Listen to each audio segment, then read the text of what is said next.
Good morning guys. सो चलिए आज से कुछ न्यूमेरिकल पार्ट्स कंप्लीट करते हैं। ठीक है, बहुत ही सिंपल न्यूमेरिकल्स हैं, बस आपको थोड़ा सा ध्यान रखना है। क्वेश्चन कहता है कि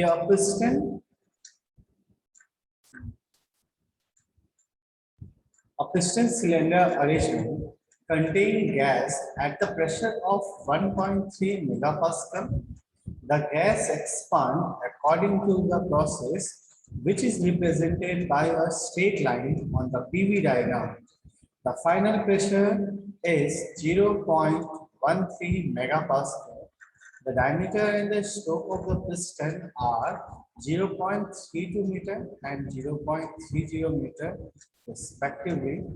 Calculate the work done by the gas and the piston.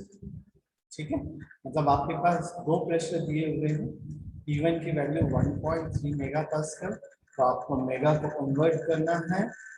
तो मतलब नॉर्मल में लेके जाओगे तो मेगा की वैल्यू होती है 10⁶, और 1 pascal is equal to 1 newton per metre square. मतलब आपकी वैल्यू आ गई 1.3 × 10⁶ न्यूटन पर मीटर स्क्वायर। याद रखिएगा, न्यूमेरिकल करते वक्त आपको हमेशा यूनिट्स के साथ प्ले करना है, तो यूनिट्स समझ लीजिए, थोड़ा सा सीख लीजिए उसके बाद। P2 की वैल्यू भी 0.13 mega pascal, that mean 0.13 × 10⁶ Newton per metre square. Diameter आपको 0.32 मीटर, लेंथ जो है वो 0.3 मीटर की है। तो यहाँ पे आपको हमेशा याद रखना है कि यहाँ पे जो आपका पास्कल दिया हुआ था, आपको इसको मीटर में ही कन्वर्ट करना है, क्योंकि बाकी सारी यूनिट्स जो है वो मीटर में ही।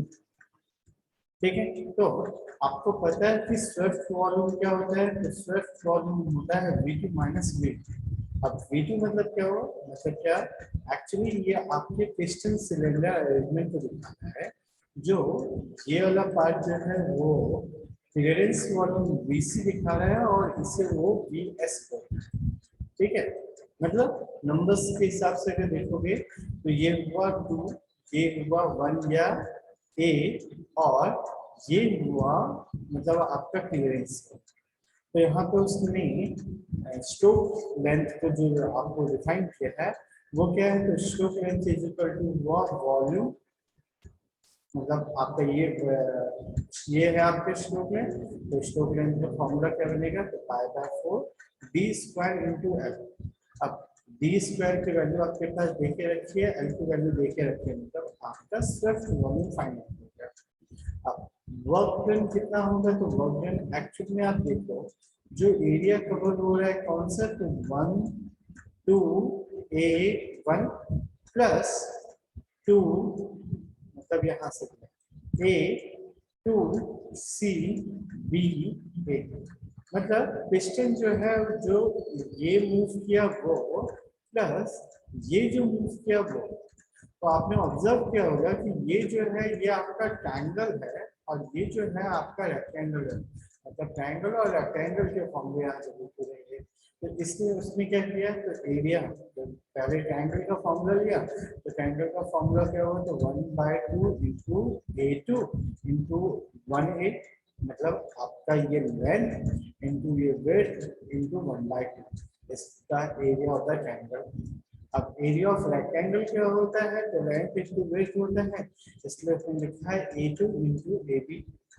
अब ये क्या हुआ? तो आपका ये आया 1/2 × VS, क्योंकि यहाँ से यहाँ तक जो है आपके स्ट्रोक लेंथ है, इसलिए वो यहाँ पे स्ट्रोक लेंथ लिख देगा। और ये जो है वो चेंज इन प्रेशर है, मतलब P1 माइनस P2। सिमिलरली यहाँ पे भी वही होगा, VS × P2। अब ये दोनों का जो मल्टीप्लिकेशन है, एडिशन करेंगे, तो वी आर गेटिंग 17.16 × 10⁻³ जूल, और से 17.16 किलो। बस मोटर सॉल्व हो गया। इसी तरीके से एक मतलब नेक्स्ट क्वेश्चन है, the piston of an oil engine of area 0.05 meter square move down to 8 mm, drawing fresh air from atmosphere. Calculate the displacement work done by the piston during the process. During the process, pressure is constant as 0.82 बार। ठीक है, मतलब आपके पास area लेके रखा हुआ है तो area की वैल्यू आपके पास है, कितना डिस्प्लेसमेंट हुआ तो 0.008 मीटर हुआ, पी की वैल्यू लेके रखा है 0.82 बार। और अब यहाँ पे देखो बार को यूनिट में मतलब न्यूटन पर एमएम में कन्वर्ट करने के लिए 10⁵ से मल्टीप्लाई, तो ये आपको दूसरी बात याद रखनी है कि 1 pascal is equal to 1 newton per metre square, but 1 bar is equal to 10⁵ newton per metre square. ठीक है, तो यहाँ पे आपका जो वर्क डन होगा वो वर्क डन क्या होगा, तो integration of P into d V. अब डीवी की वैल्यू जो है वो क्या होगा, तो पहले वाले में देखो मतलब जैसे आपने पिस्टन को ऊपर कर दिया मूव कर दिया तो यहाँ पे वॉल्यूम जो है 0, और अगर कंप्लीटली नीचे की ओर आ गया तो नीचे जो आया तो आपका जो V2 की वैल्यू होगी वो होगी एरिया इंटू जो डिस्टेंस मूव किया वो, इसलिए उसने क्या लिखा तो A इंटू L लिखा। तो आपके पास प्रेशर दे दिया है, एरिया दिया है, लेंथ दिया है, तीनों का मल्टीप्लिकेशन करेंगे तो आपकी वैल्यू फाइंड आउट करेगी कि कितना वर्क होगा। चलिए नेक्स्ट क्वेश्चन आता है, gas undergoes a quasi-static non-flow process according to PV, T is equal to 5V minus 8 bar, where V is the volume in meter cube and T is pressure in bar. Calculate the work done when the volume change from 2 to 3 meter cube. मतलब आपने को ये समझ में आएगा कि यहाँ volume change हो रहा है, लेकिन आपका जो ये इक्वेशन है ये मतलब ये एक्चुअली इक्वेशन के फॉर्म में दिखा है। तो आपका जो फॉर्मूला बनेगा मतलब जो रहा E इंटू डी, तो आप क्या करोगे तो यहाँ पे पहले V को चेंज करोगे क्योंकि आपके पास P की वैल्यू सॉरी P को चेंज करोगे क्योंकि P की वैल्यू आपके पास 5V माइनस 8 दिया हुआ है, तो 5V माइनस 8 इंटू डी।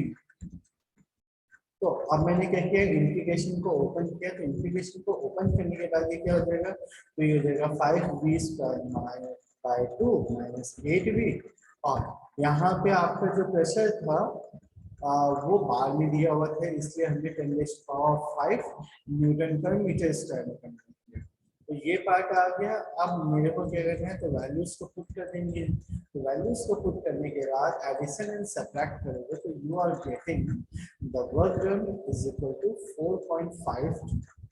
ठीक है, इसी तरीके से नेक्स्ट क्वेश्चन आता है, तो ये जो क्वेश्चन नंबर 4, 5 और 6 है ये आपको न्यूमेरिकल मतलब आज के असाइनमेंट का पार्ट है जो आपको ये सारे न्यूमेरिकल्स अटेंड करने हैं, देखने हैं सबके एप्लीकेशन।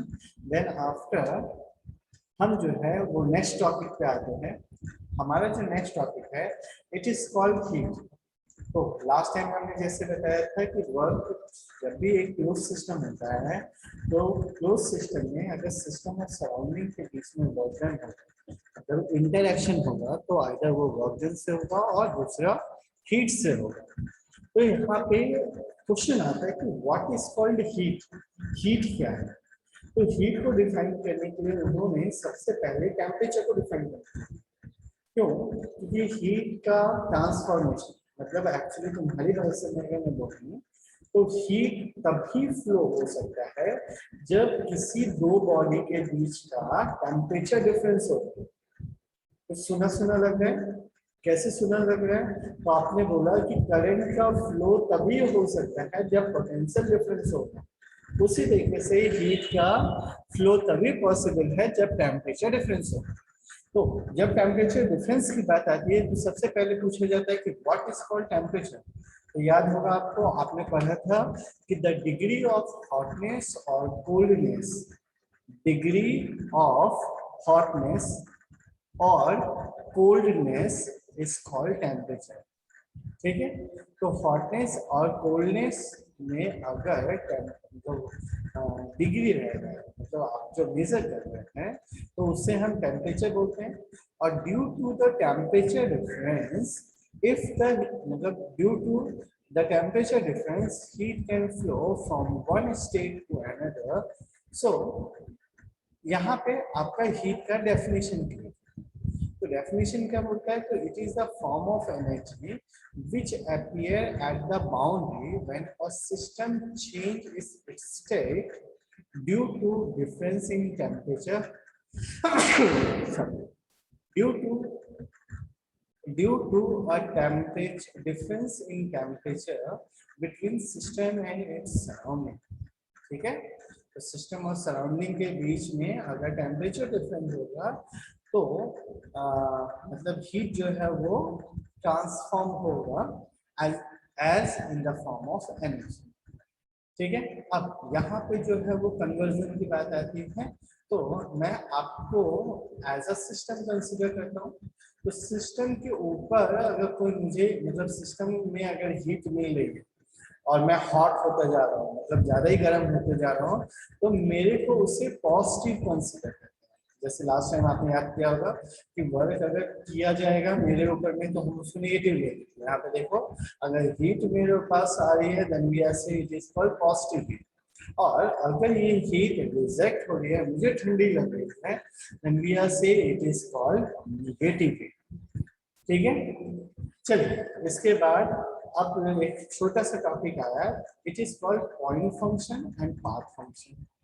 मतलब ऐसे प्रॉपर्टीज, थर्मोडायनामिक प्रॉपर्टीज की बात कर रहा हूँ।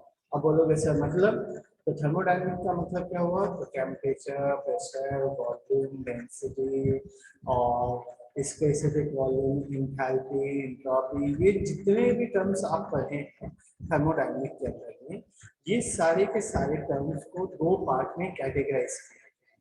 उसको बोलते हैं point function and path function. अब पॉइंट फंक्शन क्या होता है, तो पॉइंट फंक्शन ये कहता है कि आप कहीं से भी कितना भी मूव कर लो, मुझे उससे कोई फर्क नहीं पड़ता, मुझे तो पॉइंट नंबर ए की जो प्रॉपर्टी है और बी की जो प्रॉपर्टी है बस उससे लेना देना है, then we are say it is the point function. क्योंकि पॉइंट ए और पॉइंट बी के बारे में ही वो जाना, उसको पाथ कौन सा कवर किया उससे कोई फर्क नहीं पड़ता। ठीक है, तो यहाँ पर उसने डेफिनेशन में क्रिएट किया है कि the property of the system which does not depends on the path of the process but depends on the state, मतलब two end condition of process, this property is called point function. ठीक है, तो point function का example कैसे उन्होंने दिखाई है, तो ये देखो, प्रेशर, टेम्परेचर एंड वॉल्यूम। मतलब अब एक एग्जांपल लो, आप सुबह उठे, कॉलेज गए, आपका प्रेशर ए था, कॉलेज से आया आपका प्रेशर बी। तो कॉलेज में आपने क्या किया क्या नहीं किया उससे हमें कोई लेना देना नहीं है, आपके जाने से पहले का प्रेशर और आपके आने के बाद का pressure is important to us, so we are say it is the point function. ठीक है, तो प्रेशर, टेम्परेचर और वॉल्यूम जो है ये पॉइंट फंक्शंस के पास। अब तो पाथ फंक्शन क्या होते हैं, तो ऐसी प्रॉपर्टीज या क्वांटिटीज जो पाथ पे डिपेंड करते हैं, और ये मतलब पाथ पे डिपेंड कर रहे हैं तो अल्टीमेटली इंडिविजुअल पाथ के बारे में हमें स्टडी करना पड़ेगा, तो इससे हम लोग बोलते हैं पाथ फंक्शन। अब पाथ फंक्शन का एग्जांपल क्या हुआ, तो वर्क और हीट एक एग्जांपल है। मतलब कैसे, तो अब जस्ट एक एग्जांपल लो कि ये एक बॉडी है ए जो सिस्टम को यहाँ बी तक रिप्रेजेंट की। अब इसी बॉडी को मैं यहाँ से इंडिकेट करते हुए यहाँ पे लिख आता हूँ, और ये बॉडी यहाँ पे बी पी है। तो अब आपको पता चलेगा कि ए से बी आने और ए से सी आने, तो आपको पता चलेगा कि ए से बी आने में बहुत ज्यादा वर्क इनपुट खर्च हुआ और बहुत ज्यादा हीट लॉस हुआ, मगर सॉरी ए से सी जाने में बहुत ज्यादा वर्क इनपुट लगा और बहुत ज्यादा हीट लॉस हुआ as compared to the path followed by A to B. ठीक है, तो पाथ फंक्शन का डेफिनेशन क्या है, there are certain quantities which can not be located on the graph by a point but also represented by an area on that graph. Those quantities are depending on the path of the process and called path function. ठीक है, तो अगर आपको याद होगा तो आपने जब न्यूमेरिकल किया था तो वहाँ पे आपने वर्क डन निकाला था, तो वर्क डन निकालने के लिए आपने किस पाथ को फॉलो किया, तो आपने बताया कि भाई ये प्रेशर था और ये टेम्परेचर था, इसलिए आपको वो पाथ फंक्शन में आ गया। ठीक है, अब ये इंपॉर्टेंट क्वेश्चन है कि prove that work is a path function. ठीक है, तो इसके बारे में हम कल डिस्कस करेंगे। आज के लिए इतना काफी है। Thank you very much.